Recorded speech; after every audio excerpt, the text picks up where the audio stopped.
Hey everyone, it's Min here for Paper Sweeties again from Honest Stamp Page, and I'm here to share with you some cards that I've made for the new release, as well as some watercoloring tips and techniques.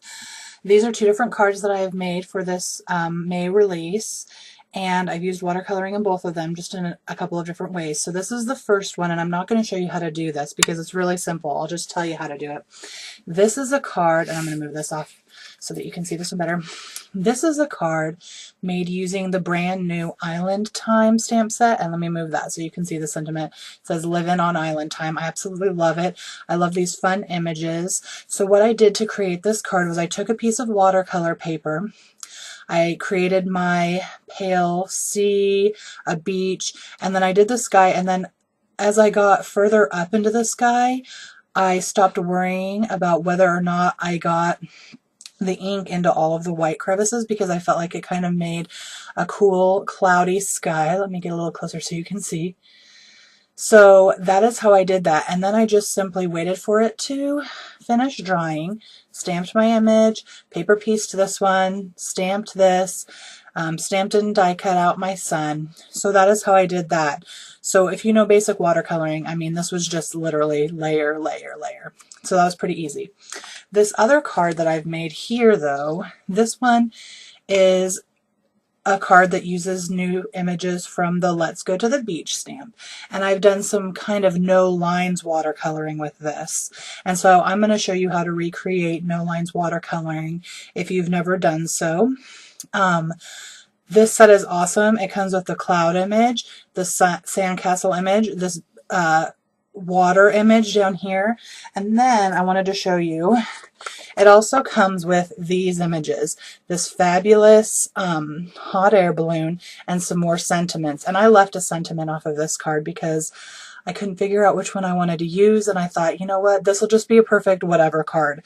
So that's what I did. I also, and I don't know if you can see it, I'm going to kind of go like this. Hopefully you can see the shine. I also added some Wink of Stella to the clouds.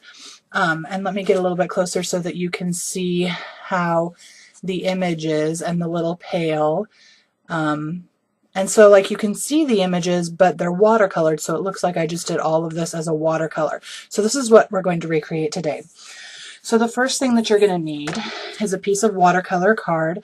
I like to use Ranger watercolor paper, but I haven't really played around with a lot of different kinds, so if you have a favorite kind, go ahead and use that. And I've got my images already on my pads to stamp, okay? And what I did for this was I started with my sandcastle because that's going to dictate where everything else falls, okay? So I took some light tan ink. This is Ranger Antique Linen. And usually I would stamp off on before I stamp onto my watercolor paper, but the reason I'm not going to do this is because we're actually going to add some darker ink later. So anyway, so that's why I did that. And I'm going to stamp that right in the middle where I want it, okay? So there's my sandcastle. Next, I'm going to take a very soft color of blue, kind of a turquoise blue. I'm going to add some clouds where I want them. This is going to be a little bit different than my other one because I'm trying to do this upside down, so I apologize that it'll look different, but I mean, each time you watercolor it'll look different. So I've added my clouds. Oh, got to keep this because now I'm going to add my water. So here's my sea, and I'm actually stamping the bottom line off of the paper because I don't really need it. So now I have my sea, my sandcastle, and my clouds, and I think I might want to get a little bit closer so that you can see the light blue. So let's see if you can see. So there you can see the ocean, the ocean and the clouds, okay? So once you've done that, you're going to take a watercolor brush. You can also, this is a watercolor pen that has the water inside of it, and this one's by Pentel. You can also use just a brush and a cup of water if you want to do that as well, okay? So I'm going to take some darker blue ink, And as you can see, I have some up here in my lid. This is what I'm going to be using. So I'm going to make sure that water's coming out, and it is. And I'm just going to lightly pool some ink up in here, okay? And I apologize. I'm actually going to have to turn this so that I can do it the right way. So you're going to be watching me upside down. I'm sorry. But I need to. And I'm just going to brush this across where the ocean is, kind of get up where the wave is, because I want to kind of blend that in there, okay? So that's my first wash of the ocean. And you can let it dry all the way. These dry rather quickly. You can blot, but I just like layering my colors on there as quickly as possible. And because it's kind of a watercolor feel, like the waves don't have to stay perfect. You can get different shades of color in there however you want. I mean, it's a watercolor, so it doesn't have to be perfect, okay? Then when I have that the way that I want, I'm going to get this color off of my brush. And I'm going to do the sand now for the sand castle.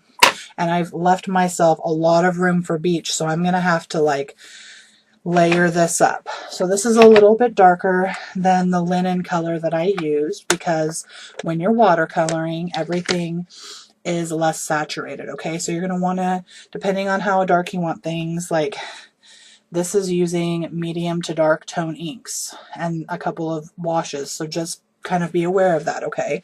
So I'm going to pool my brown up here, and I'm going to kind of turn this so that I can get right up into my sand castle and make my beach. And I'm just going to continue to add the brown all the way down, picking up color as I go as needed. This is a really easy thing to do. These Pentel markers make it easier, I feel, because they are constantly like shooting the water out with the ink, so you don't have to worry about that as much. I'm going to blend in my sand castle here, okay? And I'm going to kind of try and blur it a little bit to give it more of that watercolor feel. And it's okay if some of the lines on your sandcastle are getting really blurry, because I'm going to show you what I'm going to do next. I'm going to try and give definition to some of these sand dunes here by adding more darkness to them, maybe a little bit there. You can add darkness in wherever you feel like you need it to create more texture. So there I have my beach, and I'm not quite happy with that. There we go. And I need it to come down closer to the waves, because I don't want any white space, because there's, I mean, I guess there is a break that comes through on the ocean, but okay. So there I've got my sand dunes. And after it dries, I can also go back in with that, okay? So what I did at this point then, while it was still wet, was I took, oops, I need to keep this open, sorry. I took my sandcastle image while it was still wet, took it, inked it with this darker ink. I need to lay it directly on top, and pushed that in. Oh, and I got it off kilter. As you can see in my original card, I did not, but on here I kind of did. But then, so because this is still wet, I kind of went through and blurred the lines again, especially on this pail. And I'm going to go back and do another color on that pail. Ugh, I wish that I wouldn't have gotten that off a little bit. I'm so sorry. I shouldn't have done that upside down.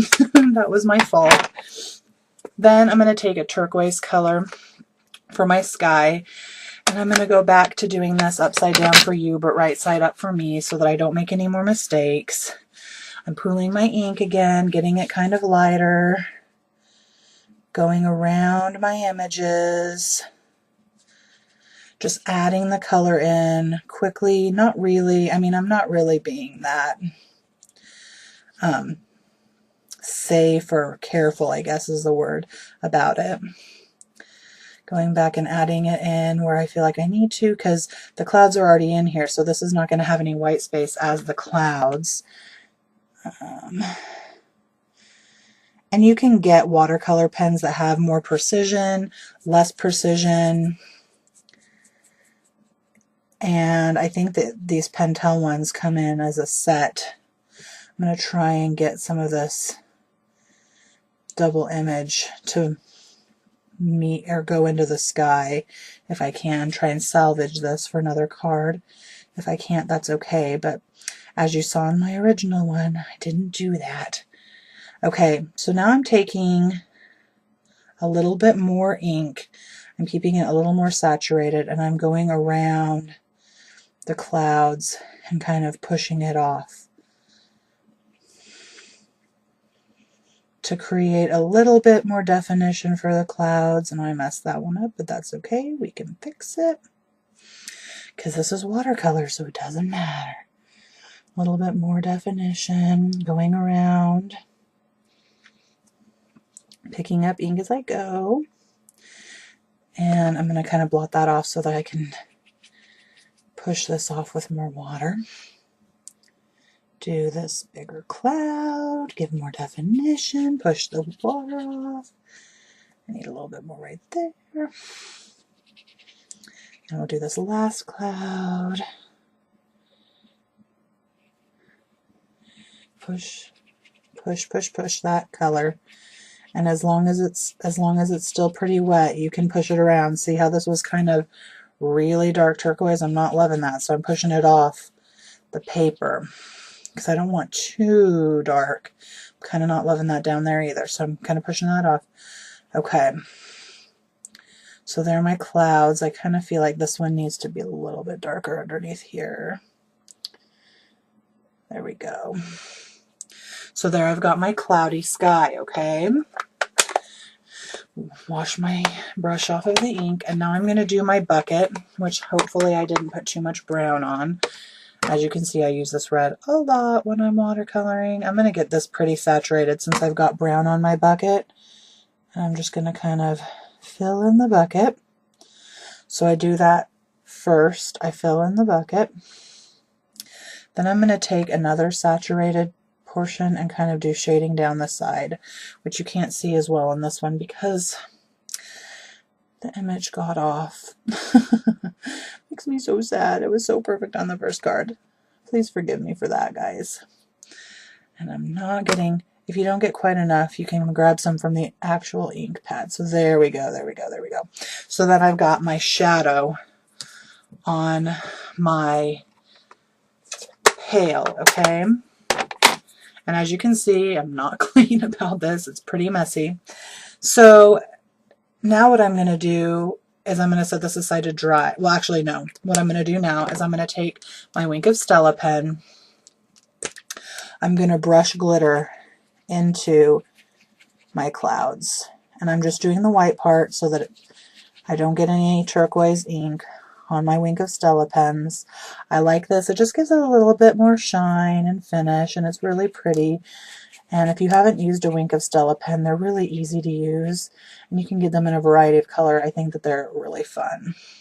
So there's that. There's my finished watercolor panel. So I'm going to set this aside to dry before I use it. You can also use a heating gun to finish it quicker so that you can add it to your card. So here's my final product from Mynn.